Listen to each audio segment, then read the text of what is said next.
Welcome to the Elite Life Podcast with your hosts, Trisha and Kylee. Here, we guide you on a journey of personal and professional transformation, revealing the secrets to success. Whether you're a seasoned pro or just starting out, join us as we unlock the doors to the elite world of growth, grit, and grace.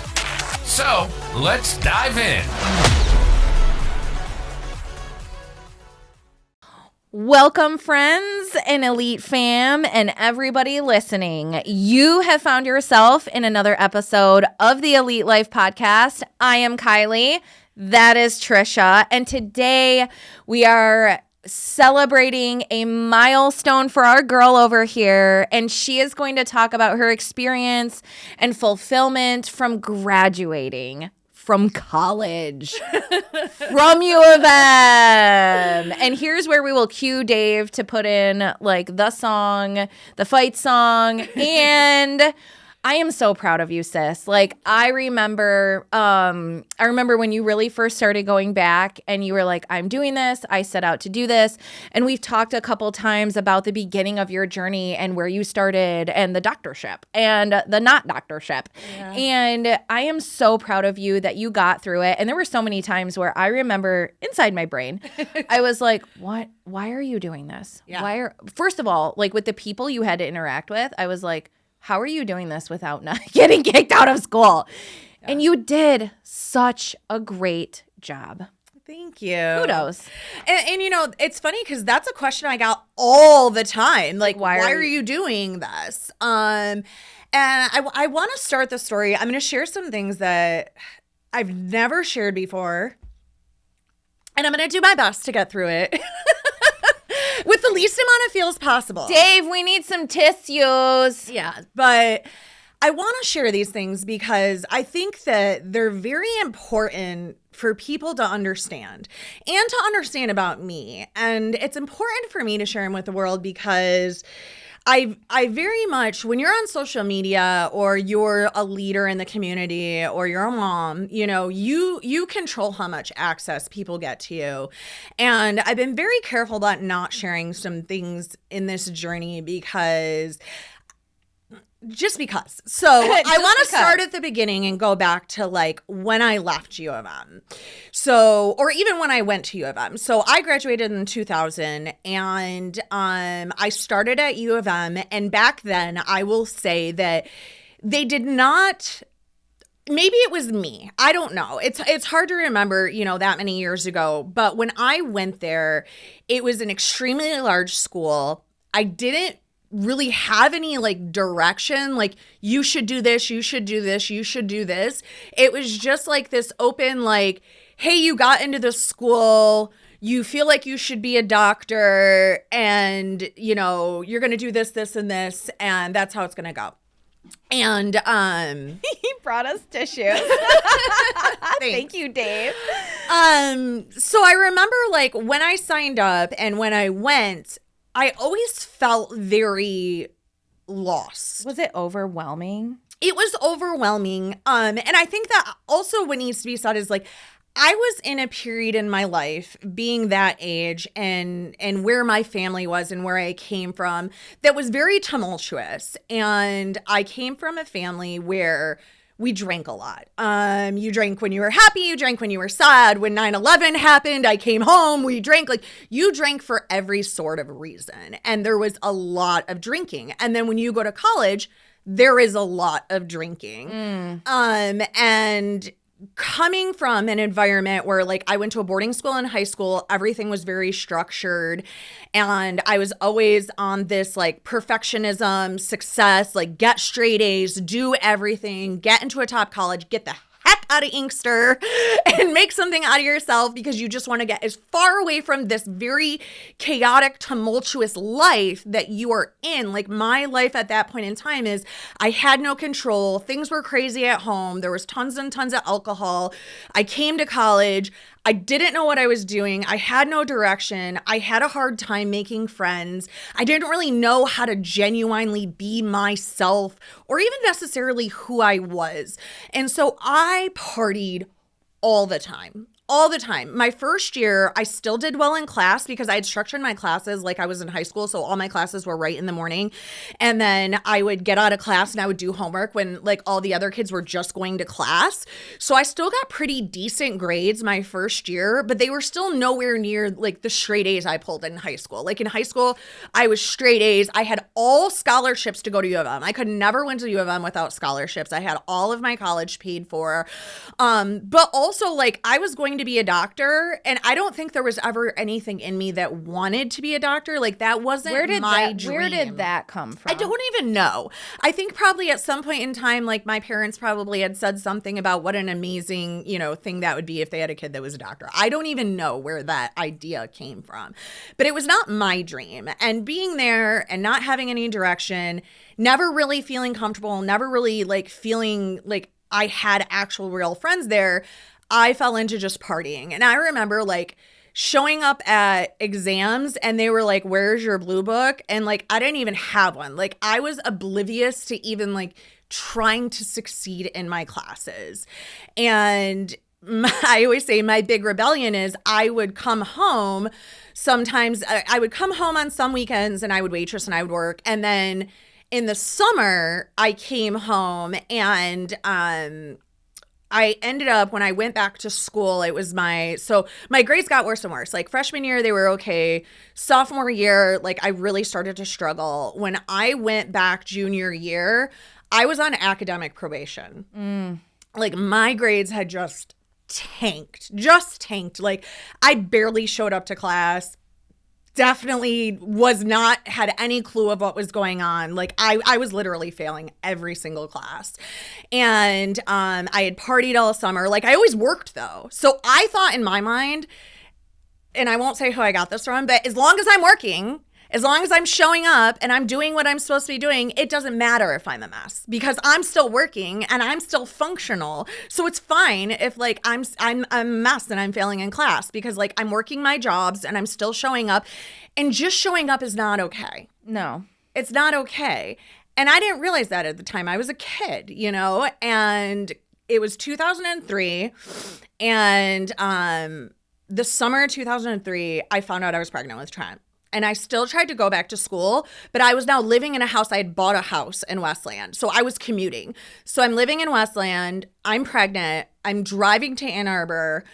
I'm getting a bus at the big house. I'm going to my classes. I'm completely checked out. I'm not drinking or partying anymore, but I'm just checked out. I'm having to work 3 jobs. You're growing a human. Yeah, I'm growing a human. I'm working 3 jobs to try to pay for the house I bought, which I should have never bought. There was the next thing. And this baby that's coming and my books, because as soon as I got a job, my parents were kind of like, we're not going to pay for your stuff. You can pay for your books. You can pay for your life. And then when I moved out, it was really like, you're on your own. And that was my choice to move out. They didn't say you had to get out or anything like that. These were all my choices. I want to make sure I say that. But winter came around, and it was winter of 2003, and I am huge pregnant with Trent. And I park at the big house. You're commuting in the winter in Michigan. Yeah. Winters were really bad back then. And I get on this bus, and I'm crying because I'm stressed out. I'm working 3 jobs. I'm 8 months pregnant. It's the dead of winter. It took me forever to commute there. And I'm like, I can't do this anymore. And so I dropped out. There's tissue there. And it was so hard because everybody's like, you will never go back. You'll never go back. You'll never go back. You'll never go back. And I'm like, no, I will. I will. And I held on to that for a while, but I became a mom and I started raising Trent, and I was responsible for this other human, and I loved him so much, and I just wanted to be the best mom I could be. And that became my only priority in life. I feel like a lot of times when we come into motherhood, we allow ourselves to be lost in that. Yeah. I think that I know that you are not the only woman who just threw herself into motherhood and just got lost we lose our identity a little bit when really we're just adding to our identity. And I want to say that in a way to just give Trisha a minute to collect herself. But like if you're a mom and I have so many mom friends. And it is something that, and I know even dads too, like we have these humans, like you said, that we're responsible for. We love them so much and we just want to give them every ounce that we have. But like we can't show up for them if we are losing our identity ourselves in parenting, because parenting is hard enough. It's draining enough. And when you don't have those things of your identity that fill you up and like keep you full so that you can continue to pour out, that's very difficult. So like I feel you there. And then, when we have these dreams and we have these things, they don't matter anymore. And that's what we're told too. Like we talk about, we are told that when you bring a child into the world, you don't count, you don't matter, you don't exist. Yeah. And that's not true. That's not true. You do matter and you do have to exist. You don't always come first. but but you do count and you do matter, because when you are not present and you don't exist, your kids see that. Yeah. And it makes them turn into those kinds of parents. So true. So true. And I think that what I ended up pivoting into was building my identity, instead of being the successful student, into being, like I said, the best mom I could be. And that summer, I had also got a summer job at a real estate company. Here we go. And I loved it. I loved it. And, back then people didn't talk about mental health. So everybody thought that I was leaving school to just go have this job. And it really wasn't that. It was really, I found something that made me feel so good inside, being a mom and being in real estate. Like my first closing, I can't tell you what I ate for lunch yesterday, but I remember my first client, Sue Mason, and I don't know what happened to her, but she hugged me at the closing table and she was crying and she's like, "You are my angel. I never thought," and this is a grown woman, an older woman. She had claimed bankruptcy, lost her home in the bankruptcy, and she was calling on an ad in the newspaper to rent a home. This is 2003, 2004, and we ran ads in the newspaper for rental properties. And she was calling to rent a home. And when I told her she could buy, she just lost it, and she was so excited. And here I am, I'm a kid, I'm 21 years old and I'm impacting grown-ups' lives and they're so excited. And I seen that impact and I'm like, this is what I want to do forever. And I went all in and I can tell you so many of those first clients. Andrea Gallagher, she was a single mom, red hair, paramedic, 3 kids, came out of this relationship and I helped her get a home. Cora Lawrence, she kept saying, "I'm 75 years old. Nobody's ever going to give me a mortgage. I won't be alive for 30 years. And we got her a home. And it was like all those first clients are just, it was everything. They're imprinted on your heart. Oh my gosh, so much. And I wish that we used to have CRMs then because we didn't have any way we retained information. Like I'm talking, this was back, like we had carbon copy purchase agreements. Mm-hmm. We had MapQuest to be able to get around. So we had no CRMs. We had no storage of phone numbers. We all worked in this office off of our boss's flip phones. I didn't even have my own personal cell phone, I don't think. Maybe like a Nokia, like load up your pay on it. Like that was probably the gist of it. Pay and go. But it was everything to me. It was absolutely everything to me. And I loved it. And, this isn't going to be about my real estate journey because that's where I'm going into. But I did. It was everything, and I knew that it was what I wanted to do, and I grew that, and I grew it into a business, and I grew it into a career, and then we started building Elite Realty, and I started to, coach and train and share my story. And, everybody who listens to this has heard us talk about the 411. Yeah. And we were at a 411 one day, and we're talking about our goals, and somehow I started talking about my story, and I always would say, like, I have no regrets in life. Like, I've achieved no so regrets. much. No regrets. I'm so excited about the life I live, and I'm like, but the only thing I never finished was my degree. And Andy looks up to me and he's like, "So why don't you finish?"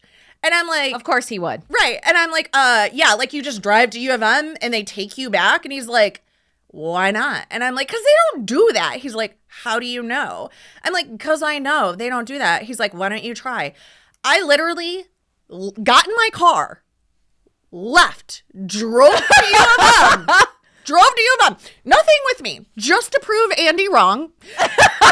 I park. That says so much about your guys' relationship. Oh, yeah. I walk into the advising center, sign up. She's like, do you have an appointment? I'm like, no. She's like, what are you here for? I'm like, I want to see if you guys will take me back. She's like, okay. So they put me in with this counselor.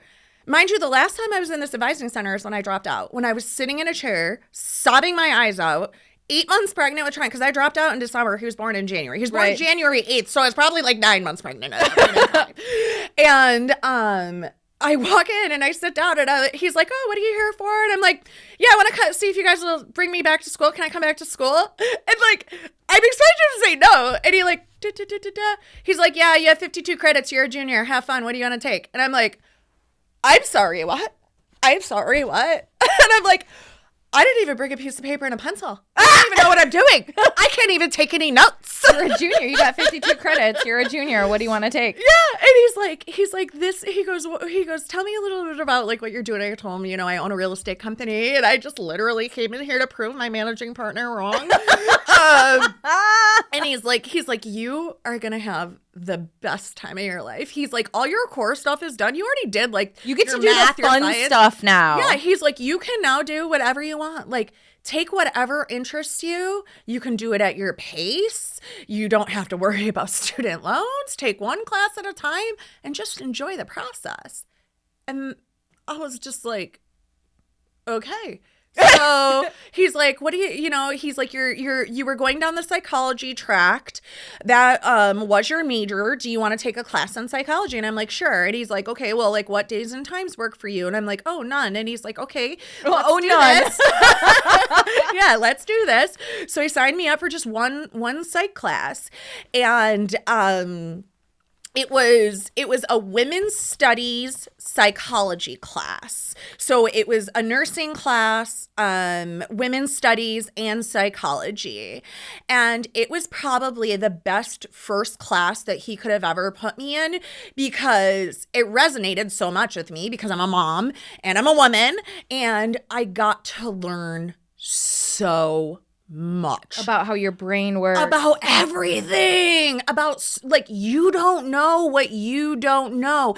And it was crazy because I actually like part of the class was going through like when women get pregnant, and having your own autonomy and making your own choices.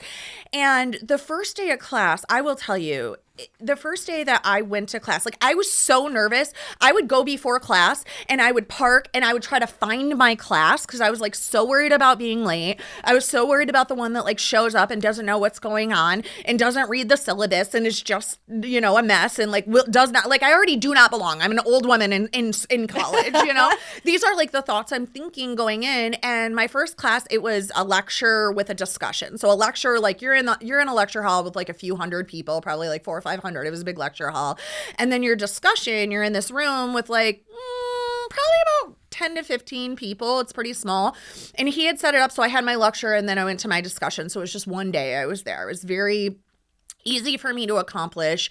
And we'd go in this lecture and we'd learn all of these things. And then we'd go downstairs and we would have our discussion. And I remember for the first many classes that I took, they'd always do this icebreaker where they'd have you write your name and then they'd go around the room and you would say your name and you would say some stuff about yourself. And now I'm a grown-up. I am a public speaker. I can talk to anybody and teach anybody about real estate. And I'm sitting in a class with children and my hands are shaking. My voice is cracking.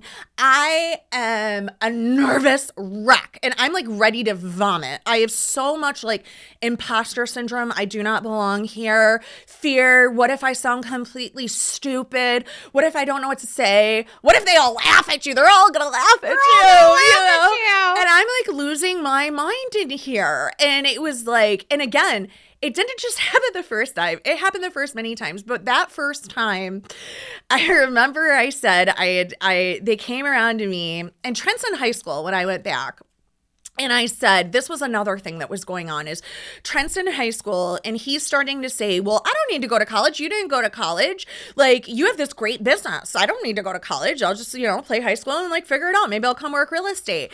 And I love real estate, but I did not want that to be his plan. I wanted him to experience life. Yeah. Whether that be college or whatever, I'm just like, no, like you are not going to, I didn't work this hard for you to do exactly what I did. Like, this was hard. You don't need it to be Learn from my mistakes, make your own, damn it. Right, right. And so they came around to me and I'm so nervous. And I know you hear it in my voice. You see my hands shaking and I'm so nervous. And I'm like, my name is Trisha and I am here because I dropped out in 2003 and now my son is in high school and he says he doesn't need to go to college because I didn't finish, so I'm going to finish. They all start snapping for me and clapping for me. And I'm just like, oh, and they're like, that is so amazing. And like after class, they're like, so supportive. That is so inspiring and that is so amazing. And everybody was so supportive. Every single day I walked into that class, the GSI was so supportive. The kids, the adults, I should call them adults. I shouldn't call them kids. My colleagues at college, my fellow students were so supportive. And year after year, class after class, it was always like that. Every teacher was so encouraging. Every person in class, when I would speak, was inspired by me. And here I am feeling like I don't belong. I'm not good enough to be here because they speak so academically. Mm-hmm. And I feel like I'm over here like Billy Madison, like back to school, I got my snack pack. And I'm the dumb, like big kid in the class, because they were just so academic and they were so cultured. But what I learned over time is I had so much life experience to bring to every conversation. Yeah. And I went from being so scared to at one point, I was that kid in class, like raising my hand all the time. And I was like dominating conversations. And I had to learn to like pull myself back and like share the show and let other people answer. But it took a long time. Like it took, you got to imagine, like I went back in, 2019. And it took like 2 full years, which is a lot of classes because I'm taking a class every semester, before I felt like I didn't have to research the first day. And I was actually confident when I said, hi, I'm Trish. I'm here. I'm finishing my degree. I'm really excited. I own a real estate company. And I changed my story. I changed my outlook. I changed how I showed up in class. And the teachers and the students, my fellow students, were so appreciative that I was there. And I was so appreciative to learn from them and to learn from that professor. And I loved it. I learned so, like somebody asked me the other day, like, what was your favorite class? And I couldn't pick one because every single class, like even ones, like there was one, I was like, I accidentally signed up for this class. Like, this is not what I thought this class was. But I stuck it out and I got so much from that class. Is that the Romans class? No, it was becoming digital. And I don't know what I thought it was going to be about, but it ended up being about like surveillance in the world. And like, I learned about like our Whoop bands. I did I remember you telling us. Yeah, I remember that. But I learned so much. And you were like, the big brother is watching. Yeah. And like I'd never been a tinfoil hat person. And not that I am now, but I really became more in tune with the world around me. And people would start asking me like, why are you doing this? And I'm like, to become a better human. And I became such a better human from being at U of M. I learned how to interact with the world in such a better way. I learned how to be so much more empathetic to other cultures and people with other beliefs. And I understood like why people respond the way they do or interact with the world the way they do or have the beliefs that they do.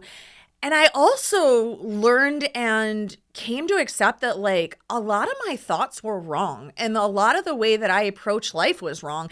And a lot of the things that I was hard and fast about, I knew nothing about and I was really wrong.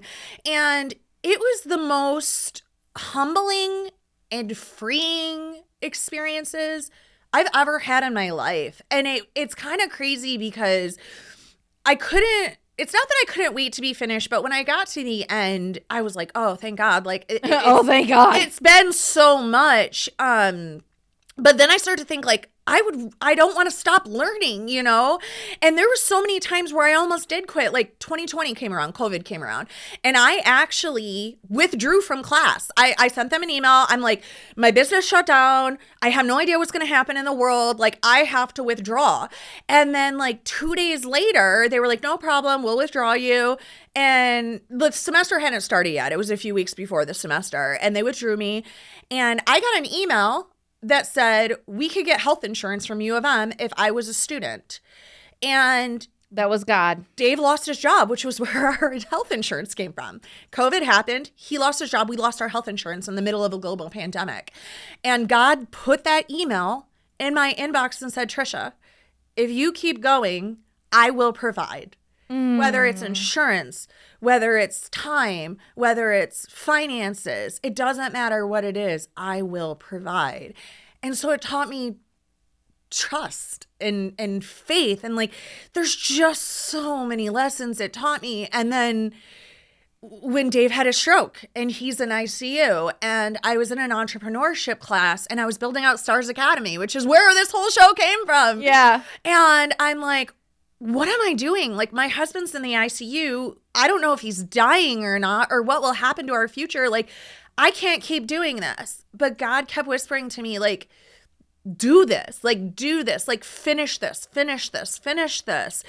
And I finished Stars Academy, and Dave came out of his stroke, and everything was okay. And I kept telling myself, like, just like I tell myself in workouts, like, if it gets to the point where it is absolutely too hard and there's just no, there is no way you can continue, you can quit, but you're not there yet. And God kept telling me, and I kept telling myself, like, you're not there yet. You're not there yet. And I used it instead as like an outlet, an outlet. And I think this is a good place for us to like take a break, but I have so much more to share. So We're going to take a break. Stay right there. The story is in the middle, not just beginning, but in the middle. And there's so much goodness to come. Did you know that over 80% of real estate agents call it quits within their first year in the business? It's a staggering statistic. But at mystarsacademy.com, we're here to change that narrative. Our expert-based training and coaching program caters to both agents and brokers.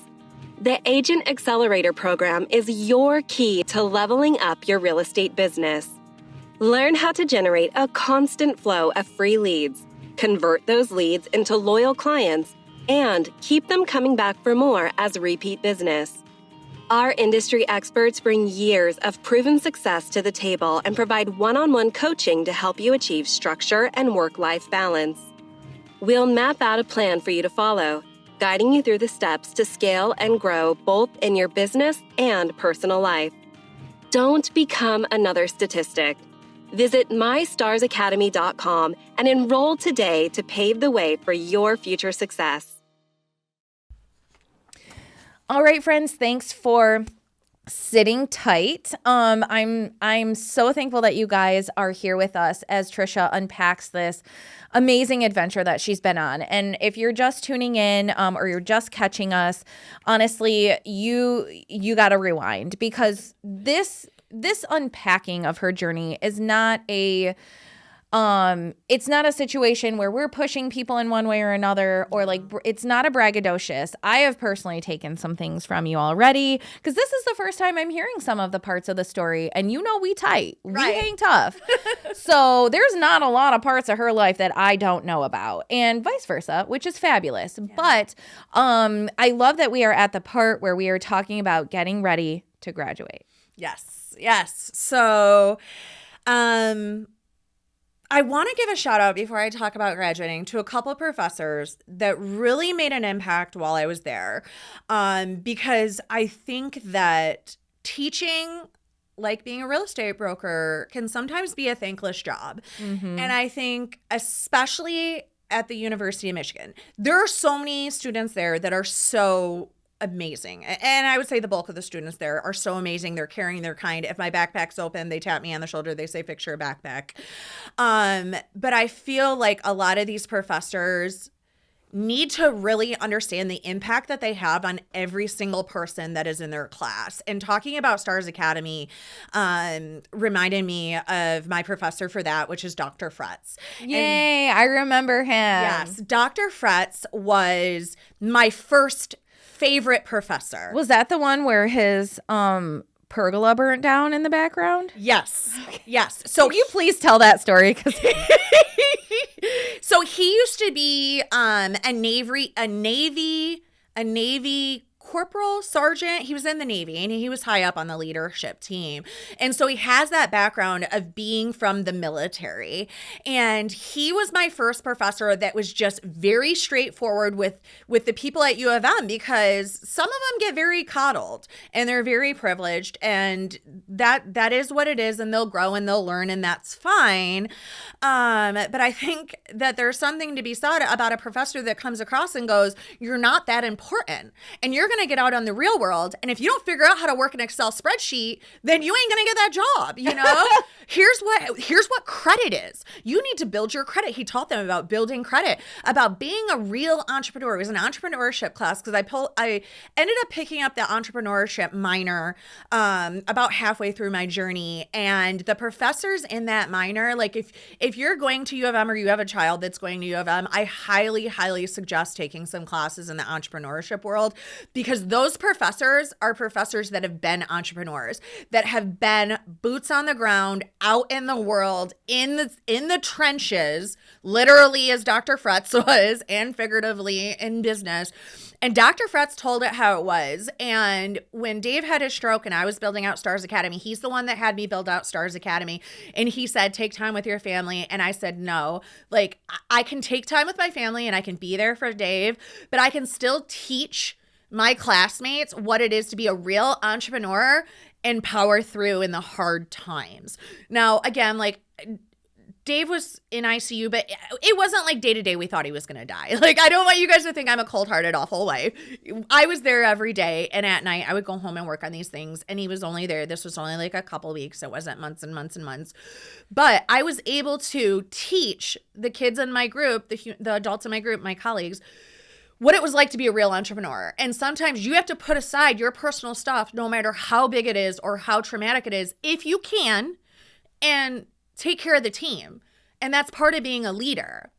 And I was able to show them that. And Dr. Fretz actually had me come back and speak to his class a couple of years later. So, yay. Yeah, so last year I got to come back because he loved our project. We got to pitch it to VCs, venture capitalists, and raise funds for our company and do all of these great things. Like, he really believed in us and he really pushed us forward. And I had never been in a pitch competition. And again, that's where my cracky voice, shaky hands came in. And it was very humbling too, because even though I had made it in business and became a business owner and owned my own business, I hadn't been in venture capital. I hadn't pitched billionaires to try to get money. Like, I was on real life Shark Tank, you know? Yeah. And it was such a learning experience. And one of those things where, like, no matter how good you're doing, you can always do better. There are always bigger things out there. Like, you want to find it, you will find it. And it was Seek such and a ye great shall movement. find. Yeah. And I learned so much from it. And so shout out to Dr. Fretz for pushing me even further than I already was, giving me the grace to have time when I need it, but also like bringing me back to share my story. Because when I came back to share my story, I don't know if like he was busy or what he was, but like he didn't realize that I was going through what I was going through, other than I had emailed him and said, hey, I was in the hospital, and he's like, you take care of it. But when I came back and shared my story, he was like, wow. Like, wow. And I was like, that's what real entrepreneurship is. It's not, will you get kicked in the face? It's when you're going to get kicked in the face and how many times, and are you going to keep showing up? Keep showing up. And like, if you can like take a theme from this talk, it's to keep showing up.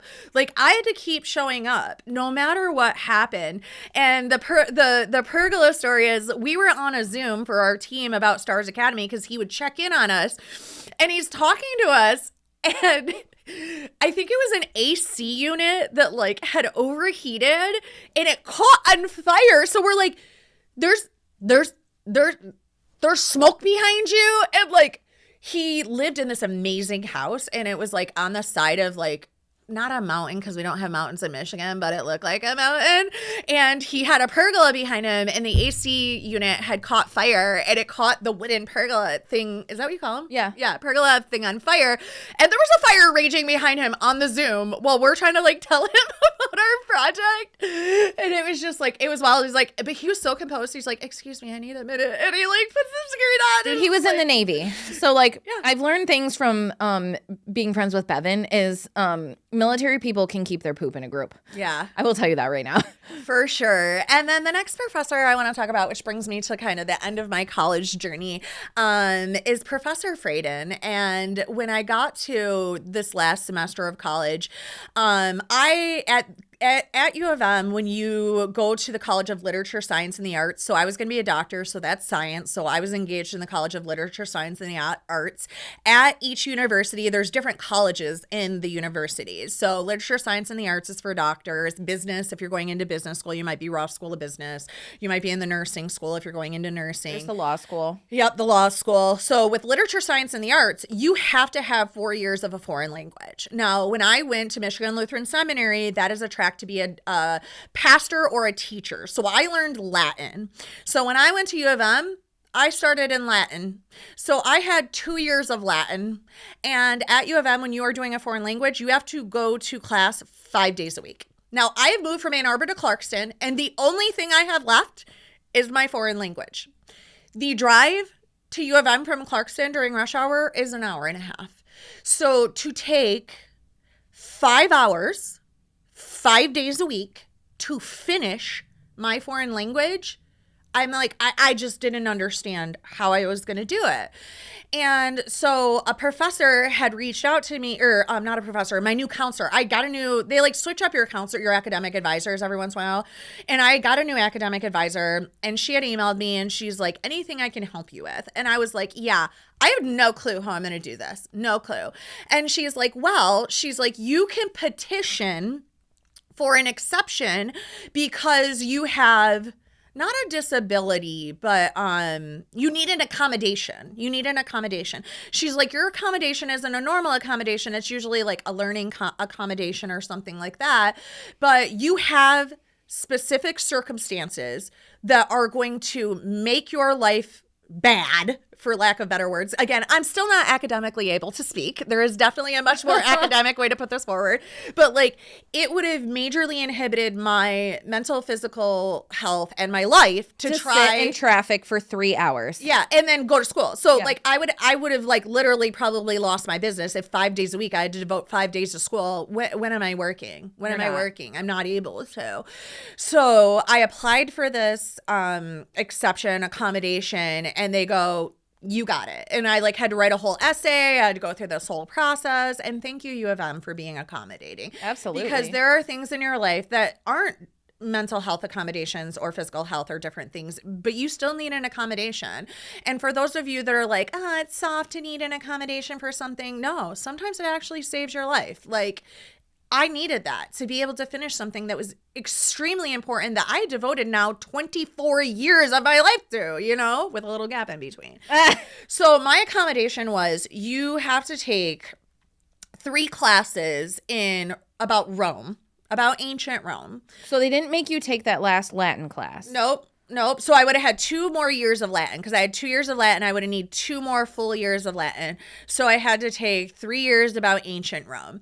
The first class I took about ancient Rome, I got to do it online because it was in the summer. Mm-hmm. And then fall, I was like, you know what? And I hated that class. I'm just going to be really honest. I hated it. It was stupid. The quizzes didn't have anything to do with the stuff that we learned in our conversation. So I was summer class? Yeah. I was just not looking forward. Like, I felt like the professor gave us like 10 books to read. And I said this in his feedback. I said, I felt like I learned nothing, and you made me read 5 books because you wrote them and you wanted to make the money off of me buying the books. And you know what? Professors need to hear that. I got nothing from the class. You made me reread the same crap. I'm killing myself reading hundreds of pages every week. I'm reading like 500 pages that are just repeating themselves of the most boring of the boring crap about Rome. And you know why I know that it's not supposed to be like that? Because I went into my next semester, my fall semester, or I'm sorry, yeah, my fall semester. And I had to take my last 2 classes in Rome. And I said, you know what, I'm just going to take them both. And I also want to shout out my elite fam because I was so scared because I had to take 2 full days off of work. I had to take all Tuesday and all Thursday off of work to be able to take 2 full classes at the same time. I had always taken 1 class per semester and I had to take 2. And the way that they were set up, it was going to be all day Tuesday, all day Thursday. Which was kind of perfect. It was. And I ended up getting the same professor for both classes. And it was Professor Frayden. And she is my favorite professor in all of my years at U of M. So fun. She was amazing. And any of you people at U of M that get to take a class, I had no wants to take this class. Because hated of the my first bad Rome experience you had. Yeah, and I'm like, what am I going to learn? Like, oh, more about how Caesar Augustus was Caesar Augustus, and he went to, it was just a bunch of dudes going to war and fighting and losing. Like, it was just stupid. And so I showed up at the first day of class, just not really into it, and she was amazing. Like, every day, we just talked, and you never felt like you were right or wrong. Like, there was no right and wrong in her class. It was just having conversations about super interesting stuff. Yeah. And it was just like every day I was excited to be in her class. And she was so positive. That always makes it positive. That really makes it. Oh my gosh. She was so positive and so exciting. It was the best. And I loved it. Like, I was sad in my last class this year. Like, she was so awesome. And I brought my niece Michaela to class. I said, can I bring my niece Michaela to class? Because I want her to see what college is really about. Because if you have high schoolers, have them listen to this too. Because when, like, Trent was in high school, he didn't really like school. It just wasn't his thing. He loves hockey. He just wasn't, he's a great student. He just really didn't like it, you know? And he didn't It's a completely different world, though. Yeah, and so that's why I wanted Michaela to come to U of M. I said, it is so different. It is nothing like high school. It is nothing like middle school. It's nothing like any of the school you have in K to 12. When you go to college, it's such a different experience. And being a part of these conversations, and she would make it fun, and we would have a good time. And it was just so great. And there was no like worry about if you were going to be wrong or right. And there was no worry about, are people going to think I'm stupid? And you could really think outside of the box and ask all the questions and feel comfortable. I felt so comfortable asking anything. Like, what about this? Well, you know, I think about it like that. And I had such a different lens than other people in class, and it had such great conversations. And I loved it. And it was the best way to close out these years. And so amazing. And I was like, literally, I finished it. I'm like, I would just love to be her best friend. I don't know if professors are allowed to be best friends with past students, but I was. And then I applied for graduation, and it was such an amazing experience applying for graduation because they're like, check your final transcript. And I got to go and look at it. And I seen in 2003 where it said, you know, put on academic probation and withdrew. And then I seen in 2019 where it said restarted. And every single class that I had from the time I re-enrolled till the time I graduated, I got a 4.0.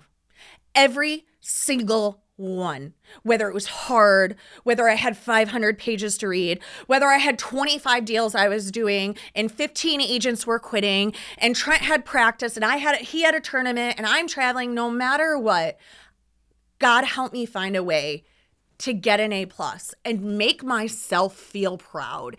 And those were some of the first moments of my life that I felt proud of myself because no matter what was happening around me, I was able to get that A. And not because I wanted to be perfect, because I wanted to show myself like I did belong. Like I did deserve to be here. I was worthy of this success. And like, you know, you were talking about those conversations you have that change your life. And one day I was walking out of Elite Realty and Andy looked at me and I don't know what we were talking about. And he's like, why don't you feel like you deserve the success that you have? And that resonated with me so much. And I started saying out loud, I deserve better. I deserve this. And you will hear me now say it. I never said it before in my life. And I'm like, I deserve these A's. I deserve to be successful. I deserve to take this time to study. And there were so many nights where Trent's studying and I'm studying. And when he was struggling, I would feel this mom guilt that I couldn't sit and help him because I had stuff to do too. So I paid for tutors. I figured out a way. I paid for tutors and he got online and other people helped him study. And I still studied. And there was times where he had practice and I'm running my cards, my flashcards while he's practicing. And I could feel proud that while he's chasing his dreams, I'm chasing my dreams too. Yeah. And I get to realize, like, he said one day, he's like, I don't know how you do it, Mom. Like, you go upstairs and you study for so long. And I could never do that. And I said, you can. Mm-hmm. You can. Like, if I can do this while I'm building a business and running a home, like at this point in time when I started back at U of M, Angelina was a baby. Trent was like, well, Angelina was probably, she was young. She wasn't a baby. She would have been like in grade school and middle school. And Trent's in high school. And when I first started, Nikki still lived with us. And we had a billet at one point in time. So at one point in time, I had 4 kids, plus all the hockey kids, plus all their friends, plus. And I was still able to be a great mom. Like, that's one thing I pride myself in is I've always been a great mom. Like, I made all the spaghetti for the hockey players. I brought a billet son into my home and had him like he was my own. And I was at every kid's everything, every tournament, every concert, everything. I was there, but I was still able to get those A's and make myself proud and chase my dreams too. And I want people to hear that because I think it's so important to hear that you don't have to sacrifice everything to still show up for your kids and your household. You are able to do both things at one time. Both things can be true. And that was one thing I loved about being at U of M is when I stepped on that campus, I wasn't a mom, I wasn't a coach, I wasn't a broker. I was just Trisha. I just got to be me. And that was my first experience of learning what I truly wanted and who I truly was, because I had built being a broker and a business owner and being a speaker and being a mom, and I didn't know who I was or what I wanted. Or like I said, when I got to choose what kind of car I got to drive, what kind of car do I want to drive? What kind of food do I like? Who am I really? And I'm still figuring that out. I'm 43 years old and I'm a great coach to other people, and I'm still figuring out who I am. And I think that that's important to grow together and to understand that like all those things can be true at the same time. Like, you can be a mess and still have people learn from your message, and you can still like be growing and help other people grow, because where you are at, other people need to go to, and you can still get yourself around bigger and better people. And that's what I got to do so often at U of M, is being in those rooms with those professors who had already, grown 1,000-person corporations and raised venture capital for huge businesses. And they were brave enough to say, I failed so many times and I kept getting back up. And I learned to feel comfortable with failure too, because that isn't the end of your story. It is not the end of the story until you quit. And I started telling my clients, I'm like, listen, getting a house for a first-time homebuyer who needs concessions and is Misha is hard. But 100% of my clients get homes that don't quit. And that is true in life. You will succeed 100% of the times that you don't quit on that dream and that goal. And learning that just was everything. Like, my life has completely changed, and my family's lives and my children's lives have completely changed because I did that. And I applied for graduation in December, and Trent decided he was going to go play college hockey. And so we started applying at schools. And one of the parts of applying at schools is you got to write an essay. Yeah. And I said, hey, I'm helping him out with a lot of the stuff because he's in Ironwood. He has no internet. Right. So like some of my friends were like, must be nice. You're helping your kid. Like, I had to do that by myself. I'm like, listen, if he had internet, I'd be making him do it himself. But he's in the middle of nowhere. And I've been there. There's no Wi-Fi. There's literally nothing. There's nowhere you can go for Wi-Fi. So I'm helping him. And I said, but you got to write this essay. And he goes, okay. I said, write it and text it to me, and then I'll pop it in for you. And so he writes it all out and he sends it to me. And this is where I start crying, because his whole essay was about how, he always dreamed of playing junior hockey, and he thought that when he got to junior hockey, like, he had made it. And then he's seen me go through college and keep going. And now I'm graduating, and it made him start to think that if college was this important to finish to his mom, maybe it's something that he should check out too. That was just like, it's one of those things where like, one of the things I always thought in the back of my mind was like, one day I want somebody to write a speech about how I encouraged them and I inspired them. And here's like the biggest accomplishment in my whole life is Trent. And he's writing this paper about how I inspired and encouraged him. And this is where I feel like I did arrive. Like I finally did. Like full circle moment. I accomplished something so great to encourage him to do something that like he didn't really think would be part of his plan. And I didn't think it would be part of my plan. Eventually, all those people who told me you never go back, like I accepted that as my truth. I fully believed I would never go back. And I would tell people all the time, like that just wasn't in my plan anymore to go back until I did. And I still think that in my mind, even though I was there and I was doing it, I don't know that I ever believed that I would fully finish and graduate. Yeah. And when it came around to my graduation day, it was like, surreal. it was so surreal. Like even as I was lining up, like I'm in the cap and gown. And with your coat on. Yeah, with my coat on, it was freezing. It was so cold. And I'm in my cap and gown. And I will tell you guys, it wasn't this picture perfect moment. Like there's kids that are puking because they party too hard last night. And kudos to them to party too hard and still make it. And there's kids that are doing shots of Fireball. And they're bros that are being total jerks and getting in my way and occupying the bathroom. And thank God we were reading the Let Them book. Because at one point during the graduation, there's kids that are standing up for something that they believe in. And I am getting mad because I worked so hard to get to this one moment. And you were standing in my way of watching Derek Jeter. And I just stop and go, you know what? Let them. Like we are all on these very different journeys to come to this place.